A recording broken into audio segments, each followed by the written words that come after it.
Bismillah, wassalatu wassalamu ala rasulillah. Rabbi shrah li sadri wa yassir li amri wahlul uqdatan min lisani yafqahu qawli. Rabbi yassir wa la tu'assir wa tammim bil khair. Alhamdulillah, today we are going to start lesson number 11. And in this lesson, we will learn about the attached pronoun who and how it changes into he. So when we have like the attached pronoun, for example, lahu, and it can also change into kasra. So how it changes from dhamma to kasra. Then we will learn about mada, which is also used to ask a question. Previously, we have learned about ma, and now inshallah, we will learn about mada. It also means what. Then introduction to the present tense. In the past, we have learned about fi'l madi, that is the past tense. For example, dhahaba, he went, dhahabta, you went, and dhahabtu, I went. And inshallah, in this lesson, we will learn about the present tense, which is called al-fi'l al-mudari, and how to say I like or I love something. So we say uhibbu, and you like or you love something, we say tuhibbu. And little bit more about mudafun wa mudafun ilayhi. Okay, now let's see what are the situations when who changes into he. So attached pronoun who changes to he in the following two cases. Number one, when there is a kasra before or right before it, so it changes into he. For example, we have be, and after that we have who. And when we connect them together, then it becomes bihi. And also, like it is long kasra. And in the Musaf al-Madinah, you will see that there is a small ya written after that. So we will read it as bihi, which is a long kasra, or we prolong it for 2 seconds, bihi. So when there is a kasra before who, it changes into he. And similarly, when after kasra, there is ya sakin. So we can see over here that fi. So we have kasra, and after kasra, what do we have? We have ya sakin. Plus, when we connect it with who, then it changes into he. So it becomes fihi. Now here, it is only regular kasra. It's not the long kasra that we have seen over here. So we will only prolong it for 1 second. So it will be fihi. So there are only two cases when who changes into he. Number one, there is kasra before it. And number two, when there is kasra and after kasra, we have ya sakin, then also it changes into he. And it will be also the case of the rest of the pronouns which are used for the third person. So inshallah, when we proceed, we will learn how to change. For example, we haven't learned whom, but when we say, when we have be before it, then it becomes be him. And similarly, when we have fi before it, it becomes fi him.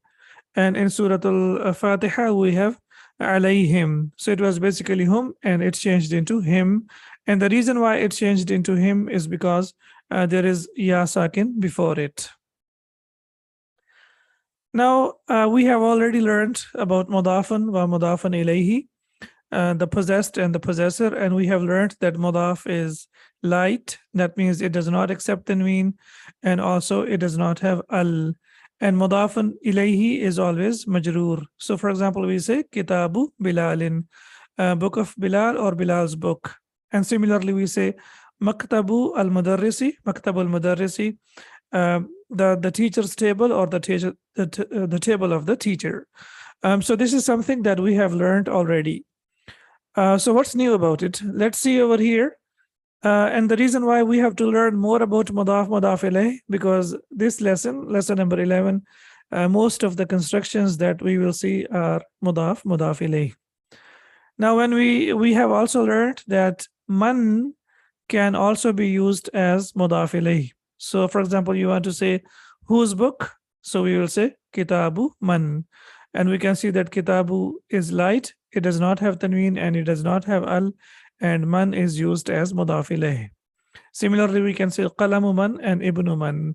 However, our focus today is Complex mudaf ilayh construction. What does that mean?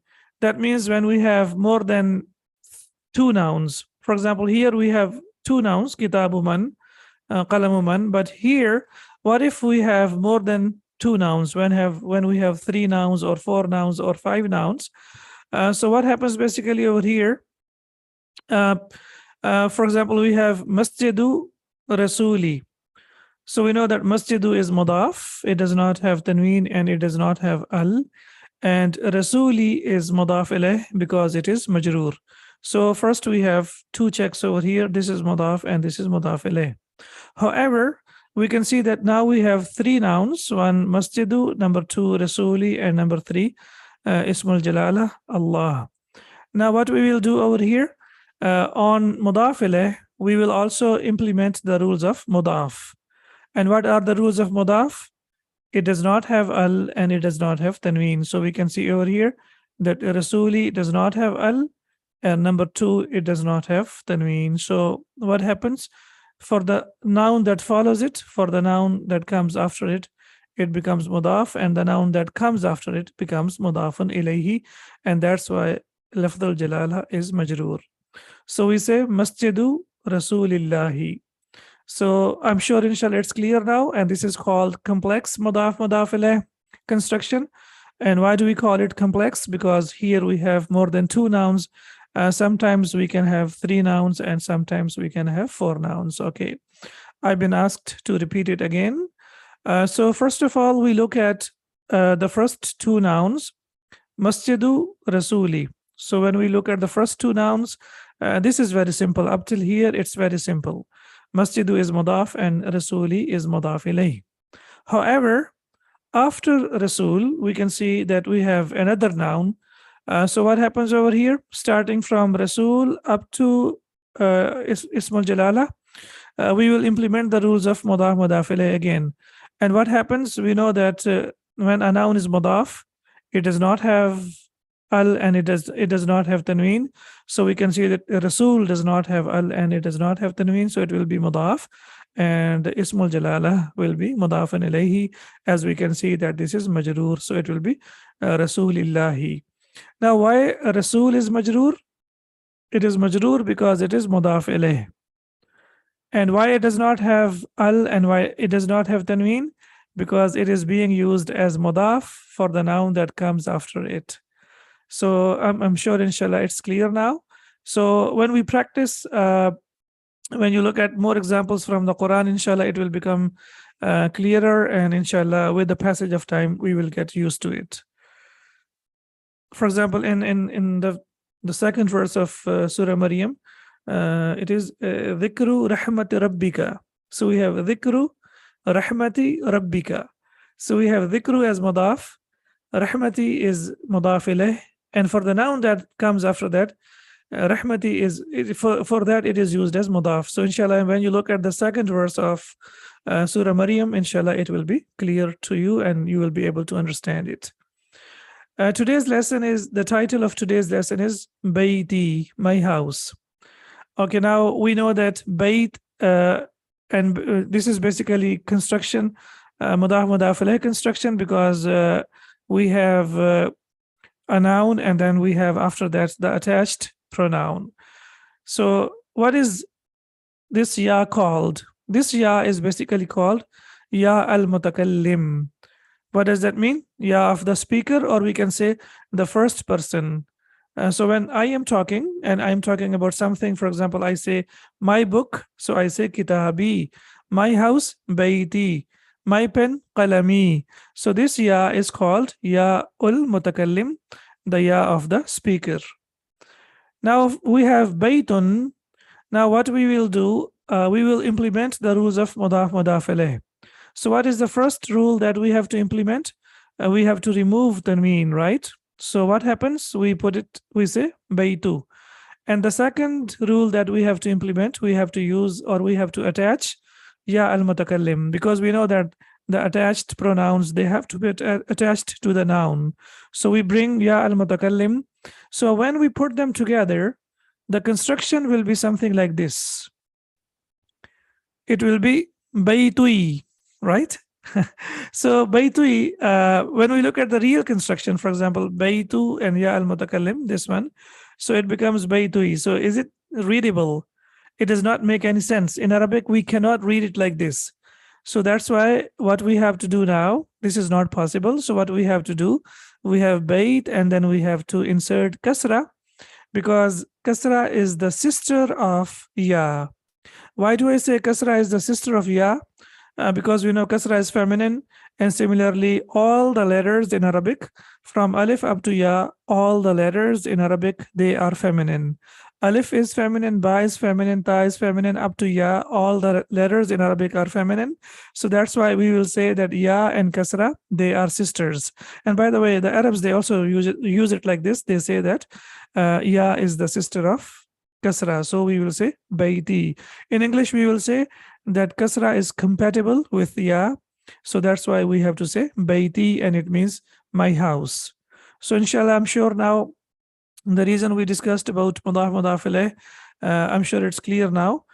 So we proceed now to the lesson. Ad-darsu al-hadi ashara, lesson number 11. And in lesson number 11, we have the title of the lesson is Bayti, which is my house.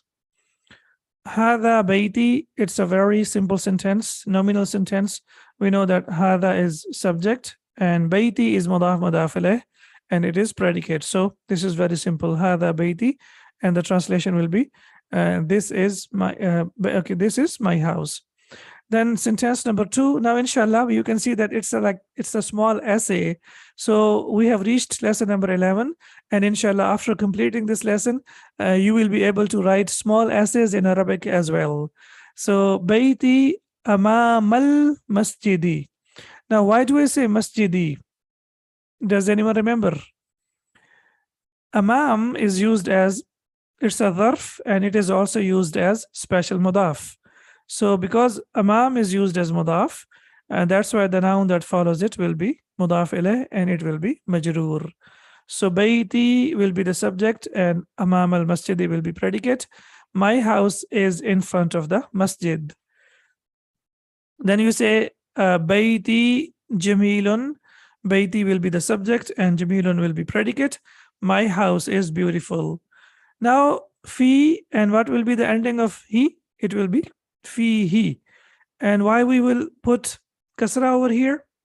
Because before the attached pronoun who, we have ya, which is sakin, and before ya we have kasra. Yeah, so that's why it will be fihi hadiqatun saghiratun. Now you know hadiqatun saghiratun is adjective phrase. It is al-mawsuf wa sifa. Hadiqatun is mawsuf and saghiratun is sifa. That's number 1. And number 2, we have discussed that whenever we have jar majroor in the beginning of the sentence, jar majroor cannot be subject. It is always predicate. And generally after jar majroor, the subject is indefinite noun. So we can see that hadiqatun is indefinite noun. These are the small details that we need to remember. And the translation is, there is a small garden in it. Fihi hadiqatun saghiratun. There is a small garden in it. Now in English, the proper way will be to say there is, because there is, we use it a lot in English, whereas generally we do not use it in Arabic. Hadihi ghurfati. Now we know that ghurfa is feminine. That's why the subject has to be feminine, and the predicate also has to be feminine, because we know subject and predicate are equal in number and gender. Ghurfati, that means my room. So ghurfati is also mudaf mudaf ilayh. Hadihi ghurfati, this is my room. Fiha, in it. Of course, ha will not change because ha is fixed and there is no need to change it. Fiha nafidatun kabiratun. So nafidatun kabiratun is mawsufa sifa. Wa means and. Mirwahatun jamilatun is also mawsufa sifa, adjective phrase. So the translation will be, there is a big window and a beautiful fan in it. Nafidatun is window and mirwahatun is fan. So there is a big window and a beautiful fan in it. Yes, fiha will be predicate, excellent. And nafidatun basically will be subject, and the rest of the information is basically about nafidatun. And also wow, as we know that it is used to connect two similar sentences. Hada sariri, this is my bed. So hada will be subject and sariri will be predicate. And please focus on ya al-mutakallim. You see that ya al-mutakallim always has kasra before it. So it was because basically sarirun plus ya al-mutakallim has changed into sariri. Hada sariri, and this is my bed.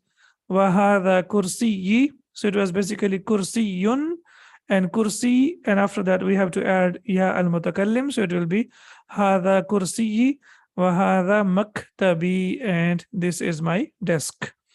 This is my bed, and this is my chair, and this is my desk. Okay. Also in English, there is no need to use say and, so we can also say this is my bed, and we can put comma, this is my chair, and this is my desk. Sa'ati, so sa'ati will be my watch. Sa'ati, and we can see that ya al-mutakallim over here. So my watch, wa qalami, and my pen, wa kitabi, and my book, alal maktabi, are on the desk. Now we know that after and the preposition, the noun is also majroor, yani it takes kasra.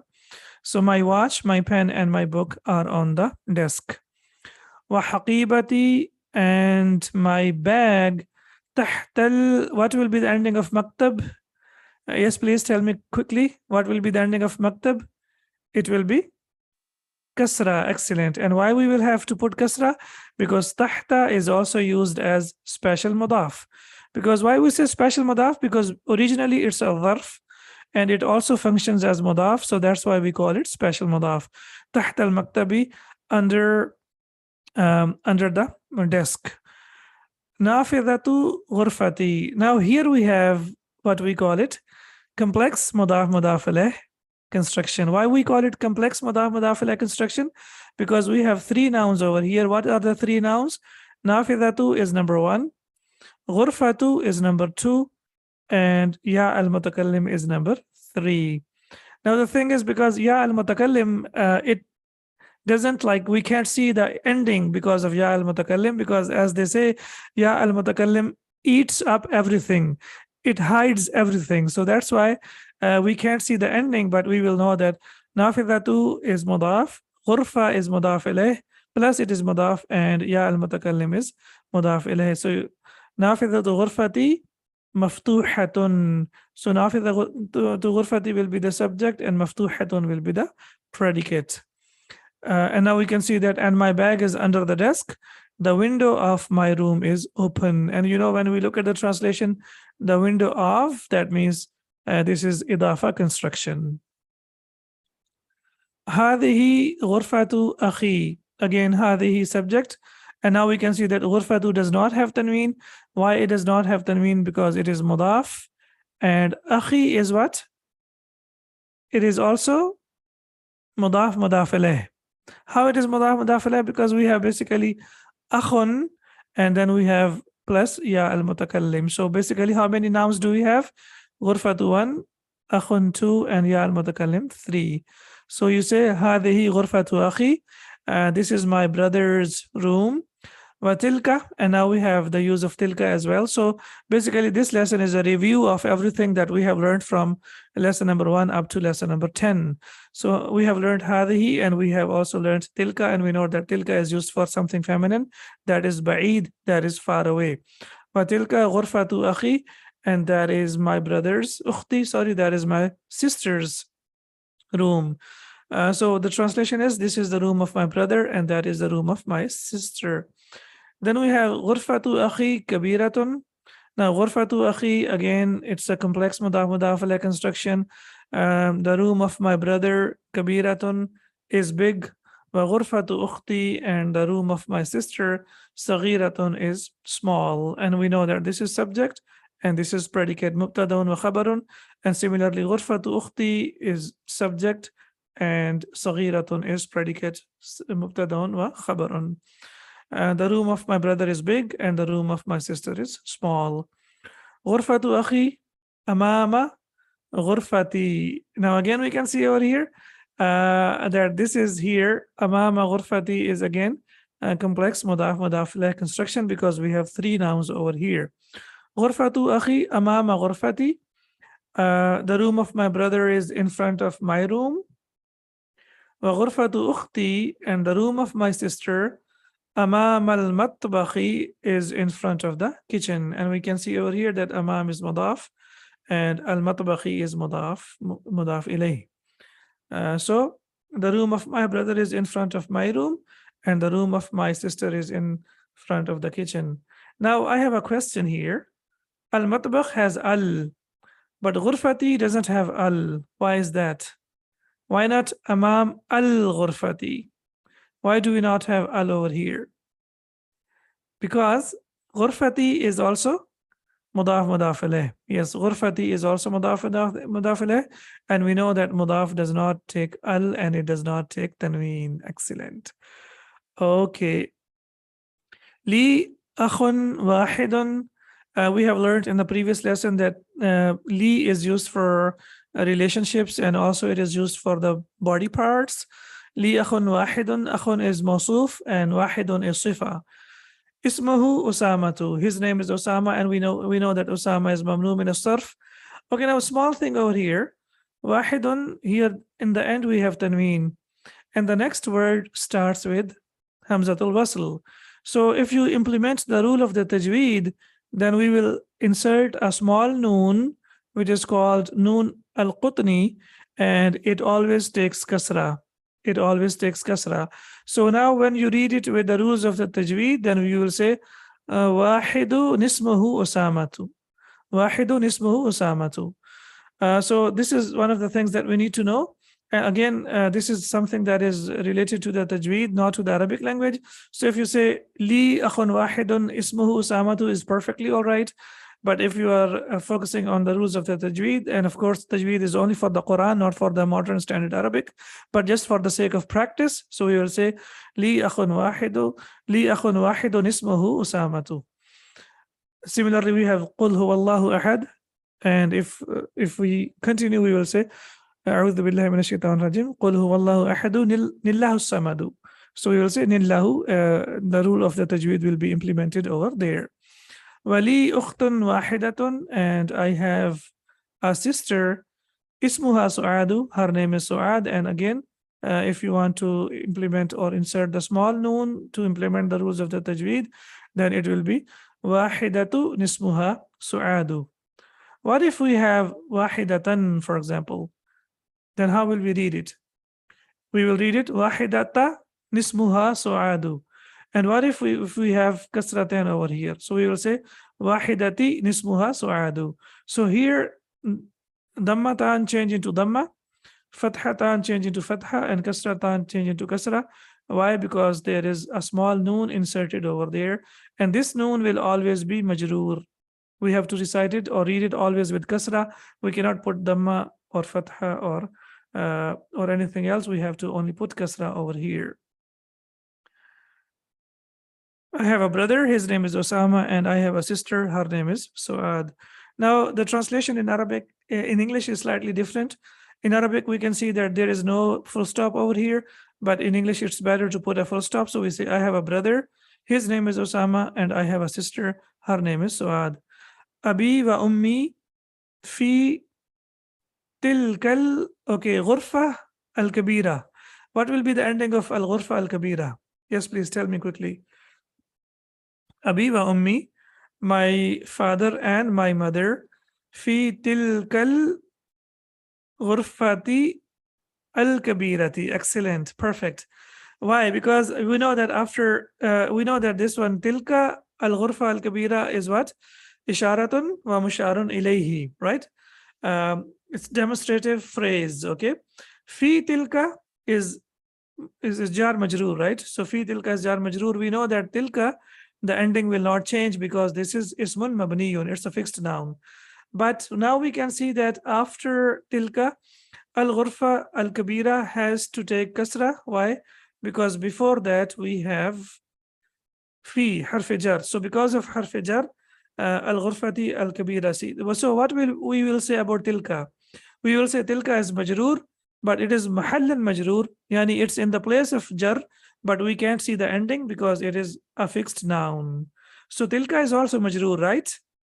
But we cannot put kasra over here. Why we cannot put kasra over here? Because it's a fixed noun. So we will say fi tilka al-ghurfati al-kabirati, and we know that al-ghurfati al-kabirati is adjective phrase. It is mawsuf wa sifa, and they are equal in 4 properties of the noun.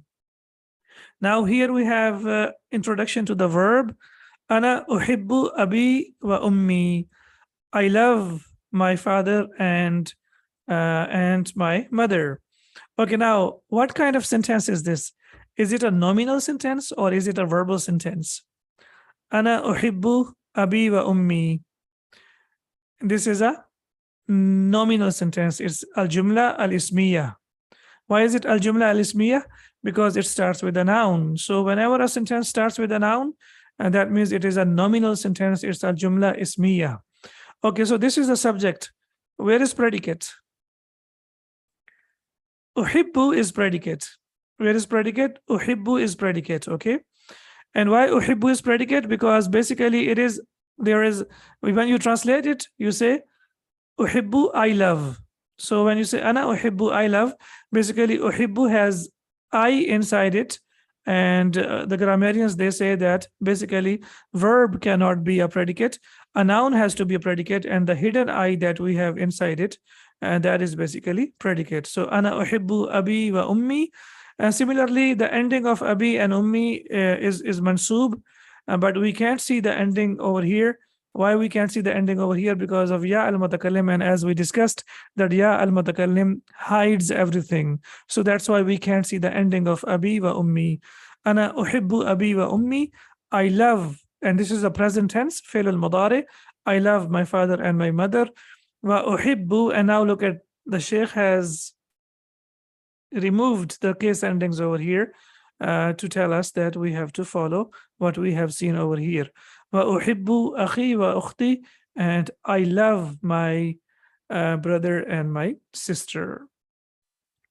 So it's a small lesson, to be honest, and it has like only just a very small exercise over there, or just a couple of exercises.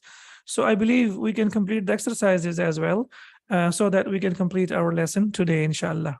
Tamarinu, it's on the pattern of mafa'ilu, and we know that it is mamnu min as-sarf, that's why it does not have tanween. Iqra, waktub, read and write. So we know that this is command, and the command is always sakin.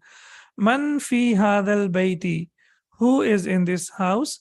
Fihi hamidun, Hamid is inside it. Now what we need to notice over here, it was basically who, and it has changed into he, because before who we have ya sakin, and before ya sakin we have kasra, so it has become fihi hamidun. Hamid is inside it. Mada fil haqibati. Now we can see that mada is also used to ask a question. Mada fil haqibati, what is inside the bag? Fiha kitabi wa qalami wa daftari. There is my book, my pen, and my notebook inside it. However, the ending of ha will not change, it will remain as it is. Who has changed into he, but ha will not change, it will remain as it is. Man fi siyarati, who is in the car? Fiha abi wa ummi wa akhi wa ukhti. There is my father, my mother, my brother, and my sister inside it. So fiha will be predicate, and the rest will be the subject. Man fil masjid al-jamiati, who is in the masjid al-jamia, the main mosque, al-ana, now. Ma fihi ahadun, there is no one inside it. And we know that ma is used for negation. We have learned in the previous lesson. Ma fihi ahadun, there is no one inside it. Now, if someone knows like the Amiya, the everyday Arabic, they say mafi indi fulus, mafi indi hada, mafi indi kada wa kada wa kada. So basically they want to say ma fihi, yani I don't have money, or I don't have anything. So that is ma fihi.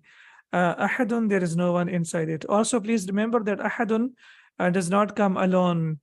Either it comes with the negative, ma ahadun, ma fihi ahadun, or in the Quran it is used only for Allah subhanahu wa ta'ala. So remember this, that qul huwallahu ahad, it is used only for Allah subhanahu wa ta'ala. But if we want to use it in everyday Arabic, then we have to use it with the negative. We can't use it by itself. من في هذه الغرفة? Who is in this room? فيها المدير. There is a headmaster inside it.